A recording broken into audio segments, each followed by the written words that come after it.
ज्या मराठा आंदोलनाची चर्चा केवळ राज्यातच नव्हे देशात सुरू आहे, मागील त्याला 2 वर्ष झालेत. एकूणच मराठा आरक्षणाच्या विषयाला अजूनही सरकारने या विषयाकडे पाहिजे तसं गांभीर्याने घेतलं नाही. तिसऱ्या टप्प्यातलं आंदोलन सुरू झालंय आणि मनोज जरांगे पाटील उद्या सकाळी या आझाद मैदान परिसरात दाखल होतील. मनोज जरांगे पाटील येण्यापूर्वीच मुंबईमध्ये हजारो मराठा सेवक या ठिकाणी दाखल झालेले आहेत. माझ्यासोबत आशिष मगर सर आहेत. ते मनोज जरांगे पाटलाच्या लढ्यामध्ये सातत्याने सहभागी झालेले आहेत. सोशल मीडियाच्या माध्यमातून त्यांचे जरांगे पाटलाच्या संदर्भात केलेले व्हिडिओ राज्यभरातही गाजलेले आहेत. मगर सर, तुमचं सत्ताकारांमध्ये स्वागत आहे. तुम्ही इथं दाखल झालात, नेमकी काय तयारी दिसती तुमची प्रशासनाच्या वतीने केलेली? बघा, मला पहिल्यांदा हे सांगायचंय की जेव्हा मुंबई उच्च न्यायालयाचा आदेश आला होता की बाबा जरांगे पाटलांना इथं परमिशन मिळणार नाही, तसा तर तो आदेश परमिशन मिळणार नाही असा नव्हता. मुळात तो असा आदेश होता की या आंदोलनाला येणाऱ्या लोकांची व्यवस्था सरकारकडून होईल का, जर होत नसेल तर पर्यायी व्यवस्था द्या. मुळात आपल्याला नाकारलेलं नव्हतं. दुसऱ्या दिवशी परत पुन्हा निर्णय बदलून आला की किमान 5,000 लोकांना इथं बसता येईल आणि 1 दिवस आंदोलन करता येईल. एवढं सगळं असताना न्यायालयाने असे आदेश दिले की या 5,000 लोकांची व्यवस्था प्रशासनानं करावी, जर होत नसेल तर त्यांना दुसरे ग्राउंड्स उपलब्ध करून द्यावेत. न्यायालयाने जो आदेश दिला होता की मुंबईमध्ये समजा जर इथं आझाद मैदानामध्ये करता येत नसेल, इथं गणपती आहे, तर मग बाकीचे जे 3-4 ग्राउंडचे नाव सांगितले, काय तिकडे गणपती नाही का? महाराष्ट्रभर गणपती आहे, म्हणजे मुंबईत आणि बाहेर नाही असातला विषय नाही. मूळ मुद्दा आहे की आम्ही म्हणजे मराठा, आम्ही आंदोलक आणि जरांगे पाटील यांनी वारंवार कायद्याचं पूर्णपणे आणि तंतोतंत पालन केलेलं आहे. पण आज उच्च न्यायालयाचा अवमान इथलं महाराष्ट्र सरकार करत आहे. ज्या सरकारला स्पष्टपणे आदेश आहेत, माझ्याकडे आदेशाची कॉपी आहे, स्पष्टपणे आदेश आहे की येणाऱ्या आंदोलकांची तुम्ही सोय केली पाहिजे. त्यांचं जे हक्काचं मागणं आहे त्या मागण्यासाठी तुम्ही व्यवस्थितरित्या त्याला जे काही सोयी सुविधा असतील त्या उपलब्ध केल्या पाहिजे. पण उद्या सकाळी आंदोलन असताना अजूनपर्यंत इथं बसायची व्यवस्था नाही, पिण्याच्या पाण्याची व्यवस्था नाही, टॉयलेट बाथरूम सुद्धा नाही. तिथं महिला सुद्धा हजर झालेल्या आहेत. त्यांनी कुठे जायचं? संडास बाथरूमला कुठे जायचं? गंभीर गोष्ट आहे. पाऊस चालू आहे मुंबईमध्ये आणि मनोज जरांगे पाटलांनी काय काल आंदोलन करतो म्हणून सांगितलं नाही. मनोज जरांगे पाटलांनी खरं तर हे अगोदरच सांगितलेलं आहे. आणि मनोज जरांगे पाटलाचं आंदोलन नेमकं काय असतं हे महाराष्ट्राला आणि देशाला माहित आहे, राजकारण्यांना माहित आहे, समाजकारणामध्ये काम करणाऱ्यांना देखील माहित आहे. त्यामुळे कुठंतरी पाऊस सतत असतो मुंबईमध्ये. पाऊस पडणार म्हणून चिखल होणार वगैरे ह्या सगळ्या गोष्टीची काळजी खरं तर अगोदरच घेतल्या गेली पाहिजे, ती झालेलीच नाहीये. बिलकुल. माझं तर स्पष्ट म्हणणं आहे की उच्च न्यायालयाच्या आदेशाची पायमल्ली महाराष्ट्र शासनाने केलेली आहे. शासनानं ताबडतोब शासनाची नाही म्हणजे संपूर्ण जनतेची माफी मागावी, न्यायालयाची माफी मागावी आणि रात्रभरात तिथं सगळ्या सुविधा उपलब्ध करून द्याव्या. ही एक प्रकारे मराठा समाजाची हेळसांड आहे.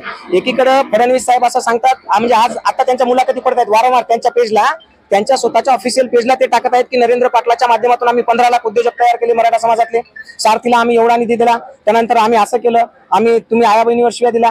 तुम्ही हे पळपुटेपणाचं धोरण सोडून द्या. तुम्ही या महाराष्ट्राचे पालक आहात, या जनतेचे पालक आहात, तुम्ही राज्याचे मुख्यमंत्री आहेत. तुम्ही म्हणजे गणितातले मार्क मराठीत धरून चालणार नाही. जर गणिताचा पेपर असेल तर तुम्हाला तोच पेपर द्यावा लागेल.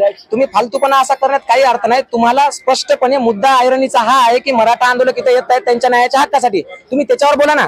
तुम्ही त्या गोष्टी सोडून दिल्यात आणि तुम्ही काय सांगताय की आम्ही 15 लाख हे उद्योजक निर्माण केले, 13 लाख उद्योजक निर्माण केले. तुम्ही कसे निर्माण केले, तुम्ही कशा फायली पास केल्या, तुम्ही किती टक्केवारी घेतली, काय केलं? आम्ही याच्यावर बोलण्यासाठी इथं आलेलो नाहीत. पण जर आमच्या भावांना, जर आमच्या बंधू भगिनींना जर इथं हाल अपेष्टा सोसाव्या लागल्या तर हा महाराष्ट्र तुम्हाला कधी माफ करणार नाही. हे परत सांगतो. राहिला तुमचा प्रश्न त्या जाहिरातीचा, नरेंद्र पाटलाचं नाव घेऊन, म्हणजे तुम्हाला असं वाटतं की अण्णासाहेब पाटलांचं नाव घेतल्यानंतर किंवा त्यांच्या मुलाचं नाव घेतल्यावर मराठा समाजामध्ये काहीतरी मी वेगळा मेसेज देऊ, तर हे असं काही होणार नाही. इथली सगळी जनता सुज्ञ आहे, शहाणी आहे. तुम्ही 1000 पेजला तुमच्या 1000 बातम्या टाका, त्याचा काही आमच्यावर फरक पडणार नाही. आमचा मूळ मुद्दा आहे.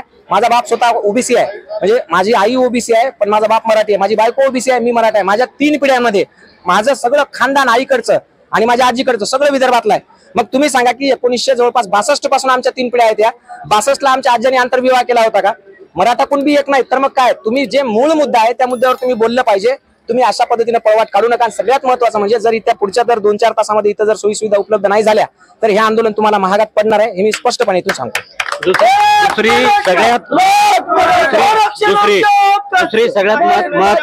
दुसरी सगळ्यात महत्वाची गोष्ट आहे, राज्यभरामध्ये सोशल मीडियाच्या माध्यमातून असेल वगैरे भाजपाचे जे आमदार आहेत, खासदार आहेत, मंत्री आहेत, त्यांच्या पेजवर कुठंतरी इतिहास शिव्यांची दखल नाही तर कुठंतरी एका वेगळ्या पद्धतीची दखल घेतो अशा पद्धतीचे एक पोस्टर लावण्यात आलेले आहेत. मुंबईत प्रवेश जेव्हा करतो त्या ठिकाणी देखील वरती पुलाच्या माध्यमातून, पुलावरती असेल, साईडला असतील, लावण्यात आलेले आहेत. कुठंतरी हा एक डिवचण्याचा प्रयत्न आहे आणि ते कोणी लावलेत सगळ्यात महत्वाची गोष्ट आहे. त्याच्या खाली जे आयोजक असतील किंवा विनीत असेल, हा जो लावणाऱ्याचं जे नाव असते त्याच्यामध्ये ते सगळे मराठा आमदार आहेत, मराठा मंत्री आहेत, कुठंतरी हा मराठाच समाजाच्या अंगावर मराठा समाजाचे हे बॅनर लावून कुठंतरी एक डिवचण्याचा प्रयत्न सुरू आहे. बघा, तुम्हाला एक एका वाक्यात सांगतो मी, आज हे जे कोणी हिंदुत्ववादाचं राजकारण करताय त्यांच्या मायच्या शक्तीने त्यांनी सांगावं की तुम्ही हिंदू म्हणून स्वतःला कोणामुळे म्हणून घेऊ शकता? फक्त आणि फक्त छत्रपती शिवाजी महाराजांमुळे. आज त्यांच्याच रक्तातले, त्यांच्याच वारसातले लोक जर तुमच्याकडे न्यायाची भीक मागत असतील आणि तुम्ही जर अशा पद्धतीने हेळसांड करत असाल, आणि हे जे सांगतायत ना की म्हणजे आमचा गणपतीत खोडा घालू नका, हिंदूंचा हा म्हणजे हिंदूंचा सण आहे, याच्यामध्ये जरांगे पाटील खोडा घालतील असं मला वाटत नाही. ते वैचारिक आहेत वगैरे वगैरे, याच्या साळसूतपणाच्याकडे पाहतायत ते. तर त्यांना माझं म्हणणं आहे की तुम्ही जो मराठा आरक्षणामध्ये खोडा घातलाय ना, तो खोडा इतका मोठा आहे की तो खोडा सण वार याच्या खूप पलीकडचा आहे, खूप मोठा आहे. याच्या म्हणजे पुढच्या शेकडो पिढ्यांसाठी तो खोडा आहे. खोडाच नाही तर तुम्ही इथल्या मराठा समाजाच्या भविष्यातल्या लेकरा बाळांच्या भविष्याची राख रांगोळी केलेली आहे. तुम्ही त्याच्यावर बोलायला पाहिजे. हिंदूंचा सण हा दरवर्षी होतो, नेहमीच होतो. आमचा बाप कोणी नवीन माणूस भेटू द्या, तुम्ही पण समोर आले तर पहिले तोंडातून शब्द निघतो राम राम. ही आमची संस्कृती आहे. ते आम्हाला नका शिकू की हिंदुत्ववाद काय असावा आणि कसा असला पाहिजे. अरे तुम्ही हिंदू म्हणून ज्या माणसामुळे या महाराष्ट्रात आहात, या भारतामध्ये तुम्ही श्वास घेता हिंदू म्हणून, तेच आमचं दैवत आहे छत्रपती शिवाजी महाराज. तुम्ही आम्हाला हिंदुत्व शिकवणार का? तुम्ही हिंदुत्वाच्या आडून मराठा आरक्षणाला तुम्ही अशा पद्धतीनं कोणत्याही प्रकारची हुलकावणी देऊ शकत नाहीत. हे सगळं थोतांड आहे. तुम्ही किती पोस्टर लावा, बॅनरबाजी करा, सगळ्याला माहित आहे कोण हिंदू आहे कोण नाही. इथला मरणारा, रोज शेतामध्ये मरणारा हिंदू नाही का? इथं रोज महाराष्ट्रामध्ये जवळपास दररोज शेतकऱ्याच्या 15 आत्महत्या, त्याच्यात हिंदू नाहीत का? तेव्हा कुठे जातं तुमचं हिंदुत्व? हे फालतूपणा आहे सगळ्या, निवड थोटा नाही. फक्त आणि फक्त लोकांना काहीतरी भावनिक करायचं किंवा काहीतरी डायव्हर्ट करायचा प्रयत्न. पण आता लोक खूप हुशार झाले. लोकांना माहिती आहे मांजरीने किती दूध मिटून दूध पिलं डोळे मिटून, तरी सुद्धा लोकांना कळतं की मांजर दूध पिते आहे. आणि ही मांजर कोण आहे? मांजर नाही तर ही बोक्या आहे. या बोक्याला कळलं पाहिजे की हे सगळं लोकांच्या भावना आहेत. त्या भावना त्यांच्यापर्यंत जावा आणि त्यांनी लवकरात लवकर मराठा समाजाला न्याय द्यावा. आणि ते खरोखर पालक आहेत या महाराष्ट्राचे, हे त्यांनी दाखवून द्यावा अशी आमची त्यांना विनंती आहे. की आशिषजींची ही प्रतिक्रिया जी आहे अत्यंत बोलकी आहे. यांची म्हणजे ही प्रत्येक मराठा बांधवांची प्रतिक्रिया आहे. त्यामुळं कुठंतरी तातडीने दखल घेण्याची गरज आहे, सुविधा देण्याची गरज आहे. आणि सगळ्यात मोठा प्रश्न हाच आहे की 5% मराठा मुंबईत जरी घुसला तर प्रशासनाने नेमकं हे सांभाळायचं कसं, हेच पाहणं जास्त महत्वाचं ठरणार आहे. आपण शासनाची तशी इच्छा आहे की आपण काहीच सुविधा द्यायच्या नाही, आपण पार्किंग कुठे करायची सांगायचं नाही, लोकांना कुठे ठेवायचं काहीच करायचं नाही, मराठ्यांना येऊ द्यायचं. बघा, माझा समाज पिढ्यानपिढ्या खितपत पडलेला आहे दरिद्र्यामध्ये आणि या सगळ्या सामाजिक उतरंडीमध्ये. आजही तो पिसला जातोय. त्यांना माहित आहे की लोकांच्या मनामध्ये आग आहे, लोकांच्या मनामध्ये धग आहे, लोक येणारच आहेत. आलेल्या लोकांचं आपण नियोजन करायचं नाही जेणेकरून सामान्य लोकांना असं वाटलं पाहिजे की मराठ्यांमुळे मुंबई जाम झाली, किंवा सामान्य लोकांना असं वाटलं पाहिजे की मराठा समाजामुळे गणपतीत विघ्न आलं. म्हणजे मराठा समाजाला विलन ठरवण्याचं खरं काम इथलं आज या महाराष्ट्र शासनाचे मुख्यमंत्री असतील किंवा इथलं सगळं प्रशासन आहे ते मुद्दा म्हणून करत आहे. आणि माझी त्यांना कळकळीची विनंती आहे, याची सगळ्याची जबाबदारी तुमच्यावर असते. कारण तुम्ही कोण आहेत? तुम्ही जबाबदार आहेत या सगळ्या गोष्टीला.